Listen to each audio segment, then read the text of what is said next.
You are watching Business and Culture Talk.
পরিবেশের সাথে বান্ধব রেখে সমস্ত কেমন লাগে? আমার খুব ভালো লাগছে। এটা এক বাঙালি বন্ধুর উদ্যোগ এবং একজন বাঙালি যখন ভাবেন এরকম উদ্যোগপতি যারা যারা এই বাঙালি আছেন তারা যখন ভাবেন না, সেখানে যে তারা পরিবেশের কথা ভাবেন, তারা আগামী প্রজন্মের কথা ভাবেন, যে পৃথিবীকে আমরা কি অবস্থায় রেখে যাচ্ছি সেটা তাদের বিবেচনায় আসে, ব্যবসার জগতের মানুষেরও আসে। এটার পেছনে কিন্তু বাংলার একটা অবদান আছে। বাংলার শিল্প, সংস্কৃতি, সাহিত্য, শিক্ষা, ঐতিহ্য তার একটা, কারণ বাংলায় এত বড় বড় মানুষ এসেছেন, তারা এত ভালো ভালো কথা বলেছেন এবং শিক্ষা দিয়ে গেছেন যে আমাদের ব্যবসাপতিরাও সেটা মনে রেখেছেন।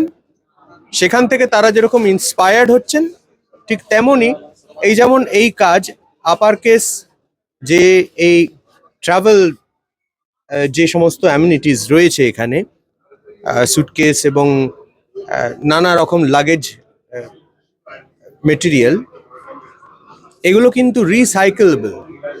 মানে প্রত্যেকটা জিনিস, এই প্লাস্টিক, এটা কিন্তু কোথাও গিয়ে এমন বর্জ্য হবে না যে বর্জ্য গলবে না বা পৃথিবীকে আহত করবে। এটা আবার প্রকৃতির মধ্যেই মিশে যাবে। উনি বলছিলেন, সুদীপবাবু বলছিলেন যে প্রকৃতির কাছাকাছি যারা যায় বেড়াতে, তারা আলটিমেটলি প্রকৃতির ক্ষতি করে, প্লাস্টিক ফেলে দিয়ে আসে। সেটা যাতে না হয়, এই লাগেজের সঙ্গে তো বেড়ানোর একটা বড় সম্পর্ক আছে। তো সেই যে আমাদের একটা পাপ আমরা অজান্তে করে ফেলি প্রকৃতির প্রতি, সেটা ওরা মনে রেখেছেন এবং সেটার জন্য ওরা বিশেষ সেই মেকানিজম এনেছেন এবং সেটার পরিচয় পাওয়া যাচ্ছে, স্বীকৃতি পাওয়া যাচ্ছে আন্তর্জাতিক জগতে। রেড ডট, এটা একটা এমন একটা সম্মান যেটা সবাই পায় না।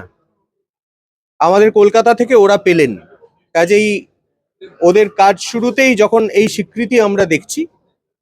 এবং জসপ্রীত বুমরা তো আমাদের সবার খুব প্রিয় খেলোয়াড় এবং এখন ক্যাপ্টেন্সিও করেছেন।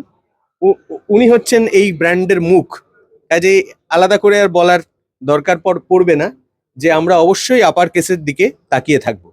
আর কলকাতায় আমরা হারি না, হারতে পারি না, আমরা হারি না, হারতে পারি না। এই যে এটা বাঙালির স্বপ্ন, কিন্তু বাঙালি যখন হেরেও যায় সেটাকে সে হার বলে মানে না এবং সেটাকে সে ভাবে যে আমার পরবর্তী যে আমি জিতবো যুদ্ধ, তার প্রিপারেশন এটা, এই হারাটা তার প্রিপারেশন।